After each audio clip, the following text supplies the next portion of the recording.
నంద్యాల జిల్లాలో జరిగినటువంటి హత్యా సంఘటన ఎంత కిరాతకం అంటే నారపరెడ్డి అనే ఆయన డిఎస్పీ గారికి, ఎస్ఐ గారికి, సిఐ గారికి, డిఎస్పీ గారికి, ఎస్పీ గారికి అందరికీ ఫోన్ చేస్తాడు. సార్, మా ఊళ్ళో తెలుగుదేశం నాయకులందరూ కూడా గుంపులుగా పోగేసుకుంటున్నారు, జమ అవుతున్నారు.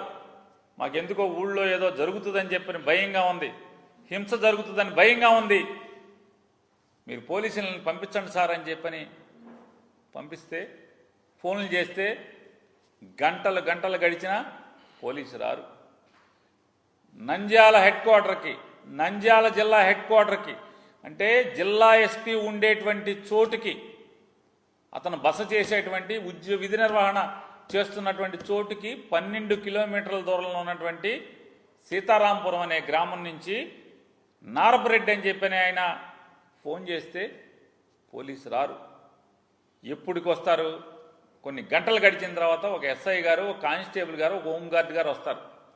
వచ్చి ఏం చేస్తారా అంటే ఈ నారపరెడ్డికి చెప్తారు, నువ్వు ఇక్కడ ఉండబాకు, నిన్ను చంపేస్తారు, మేము ఆపలేం, నువ్వు వెళ్ళి పోలీస్ స్టేషన్లో దాక్కో, నువ్వు అర్జెంట్కి వెళ్ళిపో పోలీస్ స్టేషన్కి, నువ్వు పోలీస్ స్టేషన్కి వెళ్ళిపోయి స్టేషన్లో కూర్చుని నాకు సెల్ ఫోన్లో ఫోటో తీసి వాట్సాప్లో నాకు పంపించు, నువ్వు వెళ్ళిపో ఇక్కడి నుంచి. విన్నామా మనం ఎక్కడన్నా? ఎప్పుడన్నా ఏ ప్రభుత్వంలో అయినా విన్నామా? ఈ రెడ్ బుక్ రాజ్యాంగంలో ఇది జరుగుతుంది. పోలీసులు అయ్యా నన్ను చంపుతున్నారని ఎస్పీకి ఫోన్ చేసి చెప్తే చంపటానికి ప్రిపేర్ అవుతున్నారు, వస్తున్నారని చెప్పని ఒక 3 గంటల తర్వాత ఎస్ఐ వస్తాడు, 2 పోలీసులను వెంబడి పెట్టుకొస్తాడు. నేను నిన్ను ఆపలేను, నువ్వు వెళ్ళిపో ఇక్కడి నుంచి. ఎస్ఐ గారు, ఒక పోలీసు సబ్ ఇన్స్పెక్టర్ గారు, నిన్ను కాపాడలేను, నిన్ను చంపేస్తారు, నువ్వు వెళ్ళిపో పోలీస్ స్టేషన్కి.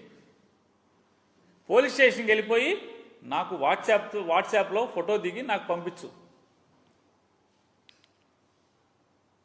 రెడ్ బుక్ రాజ్యాంగం పోలీసు ఎలా ఉందో చూసుకోండి ఒకసారి. పాపం ఈ నారపరెడ్డి గారు పోలీస్ స్టేషన్కి వెళ్ళిపోతే ఈలోపు మొత్తం స్వైర వ్యవహారం.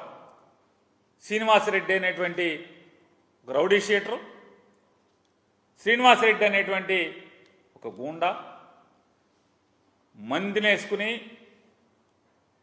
రౌడీ షీటర్లను వేసుకుని, కిరాతకులను వేసుకుని ఊరేగింపుగా కత్తులతో రాడ్లతో ఊరంబట ఊరేగుతూ బయలుదేరి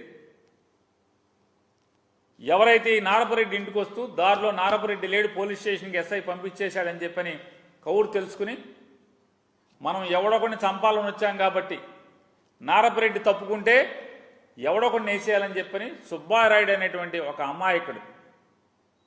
అమాయకుడు అనేటువంటి వైఎస్ఆర్ కాంగ్రెస్ పార్టీ నికార్సైన కార్యకర్తని హత్య చేయటం, అడ్డొచ్చిన అతని భార్యను కూడా పొడవటం, కత్తులతో పొడవటం. ఇది నిన్న నంద్యాలలో జరిగితే మొత్తం వాళ్ళు స్వైరవిహారం చేసి హత్య చేసేసి ఆ హతుడి యొక్క భార్యను పొడిచేసి వాళ్ళందరూ కూడా తాపీగా ఊరేగుతూ ఊరు దాటితే అప్పుడు ఎస్పీ గారు మళ్ళీ 3 చిల్లరకి ఫోన్ చేస్తాడు ఈ నారపరెడ్డి అని ఆయనకి. ఎలా ఫోన్ చేశావు కదా, బతికున్నావా అని. ఏం చేయాలి? ఈ 60 రోజులు రెడ్ బుక్ రాజ్యాంగం రాకముందు అయితే పోలీసులు ఏం చేసేవాళ్ళు? మొత్తం పరిగెత్తేవాళ్ళు, బెటాలియన్ పరిగెత్తేవాళ్ళు కదా.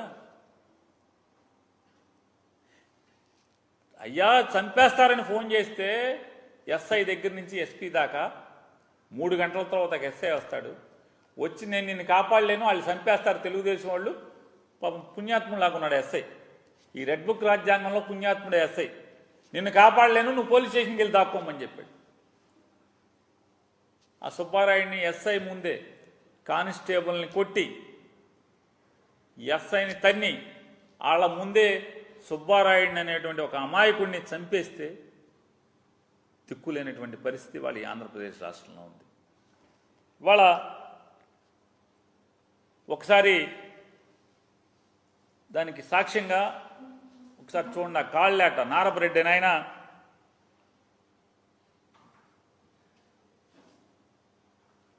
ఎస్పీ గారికి ఫోన్ చేసినటువంటి పరిస్థితులు, కాల్స్ అన్నీ కూడా 10:43 నుంచి ప్రాణాలు కాపాడుకుంటాకి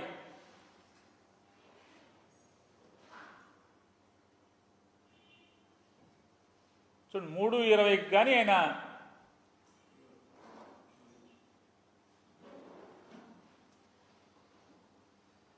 ఇది ప్రభుత్వ హత్య కాదా అని అడుగుతున్నాను.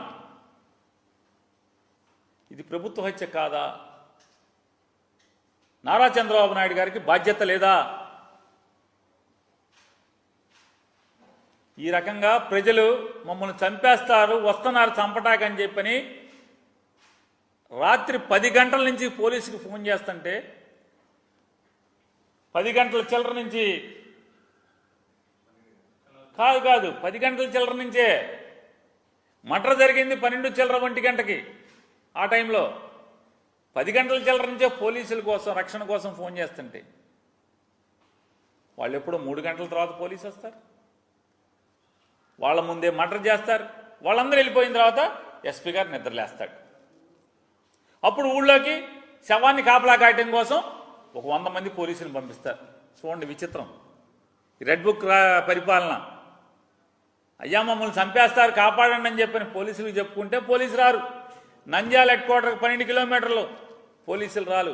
కానీ మర్డర్ చేసిన ముద్దాయిలందరూ కూడా ఊరేగుతూ ఊరు దాటి బయటికి వెళ్ళిపోతే, వాళ్ళు దాక్కుంటాకి పరారైపోయి వెళ్ళిపోతే అప్పుడు శవాన్ని కాపలా కాయటం కోసం, అంటే ఒకవేళ వైఎస్ఆర్ కాంగ్రెస్ పార్టీ వాళ్ళు ఈ చంపేసినటువంటి ఆవేశంలో ఏమన్నా తిరగబడి తెలుగుదేశం వాళ్ళు ఇళ్ల మీదకి వెళ్తారని అనుకుంటా అప్పుడు వచ్చేసారు సార్ 100 మంది పోలీసులు.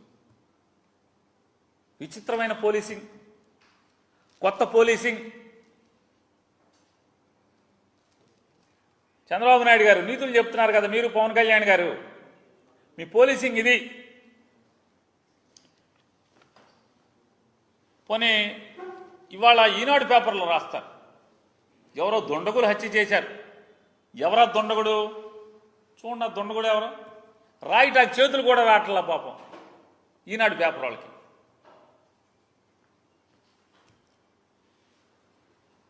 మర్డర్ చేసిన వాళ్ళు వీళ్ళు, దొండగులు చంపేశారని రాస్తారు. ఇది journalism. Please subscribe dot news.